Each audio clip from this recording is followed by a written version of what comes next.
Kung isaksak ko to adapter dito sa AC outlet, supposedly iilaw tong kanyang LED indicator light nandito. Tingnan niyo. Hindi siya umiilaw.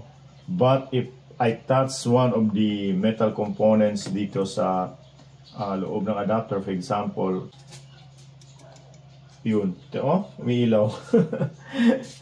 Napaka-unique ang problema nito. Una sa lahat, mag-subscribe muna kayo sa aking channel para suportahan ito.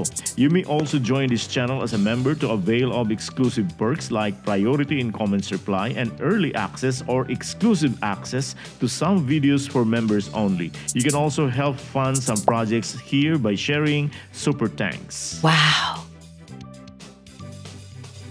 Hindi na umiilaw yung indicator light na aking power adapter para dito sa aking water pump na nagsusupply ng tubig para lalakas yung aking shower head galing dito sa water heater. In the past few days, nag-on and off yan ang ilaw dyan. May mga times na nag-off, then may times na bumalik siya nag-on. So ngayon tuluyan ng nag-off siya. So kailangan ko tatanggalin yan para makomponi. Kung isaksak ko to adapter dito sa AC outlet, supposedly iilaw tong kanyang LED indicator light nandito. Tingnan niyo. Hindi siya umiilaw. But if I touch one of the metal components dito sa loob ng adapter, for example, yun. Oh, umiilaw. Napaka-unique ang problema nito. Pero, kung tatanggalin ko ito siya, wala sa adapter.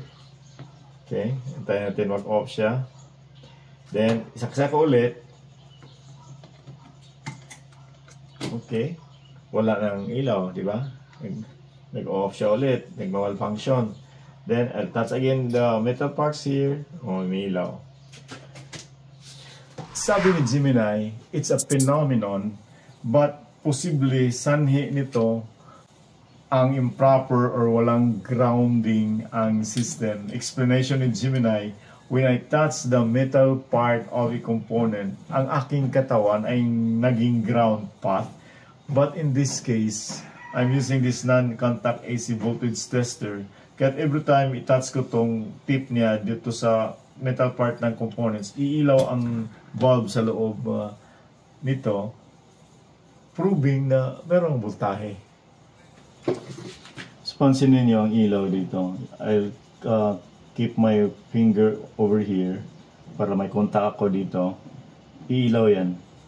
See? Umiilaw. See? Umiilaw. Kung ang circuit board lang ang titingnan natin, walang physical signs dito na may sira na component. This is a switch mode power supply. Kagaya ng mga makabagong power supply units from the AC prong here. Dito yung AC prong, nakalagay siya, nakasaksak. Then, dito ang terminal ng AC prong.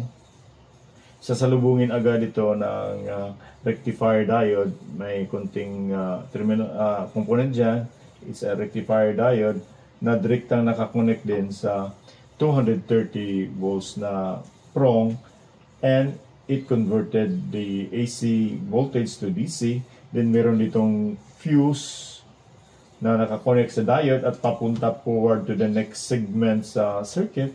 Then meron ditong jumper. If you measure this jumper, DC na ang output nito kasi sa labas na ito ng rectifier. Pero mataas pa rin ang voltahe dito. Nasa sobra sa 300 volts DC. Then itong jumper ay connected na naman dito sa isang rectifier diode at sa base dito ng power resistor. Okay, dito ang base.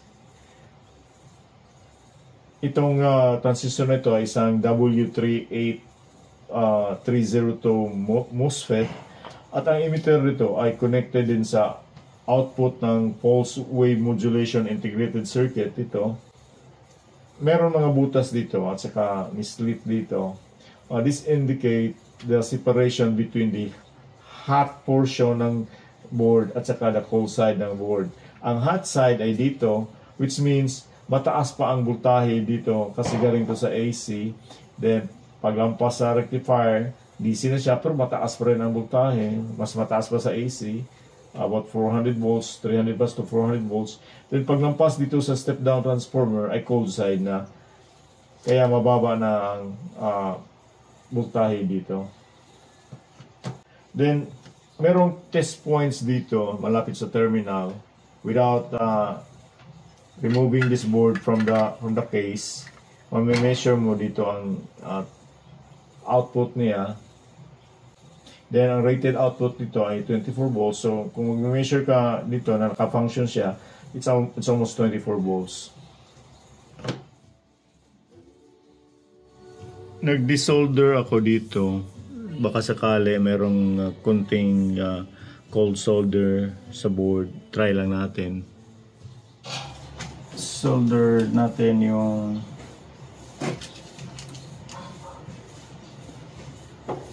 mga terminal ng IC. Baka sakalan tayo. After desoldering some terminals here, magbabaka sakali lang tayo kung merong cold solder. Tingnan natin, try natin ulit, plug, check the pilot light here. Wala. Hindi siya nag-on. Okay, ganun pa rin siya. In the meantime, binalik ko muna ang adapter dyan para magamit ko sa aking pump, booster pump, habang naghahanap ako ng troubleshooting tips. Kung meron kayong experience at may solusyon kayo nito, pakishare naman dyan sa comment section below. Daghang salamat, bye!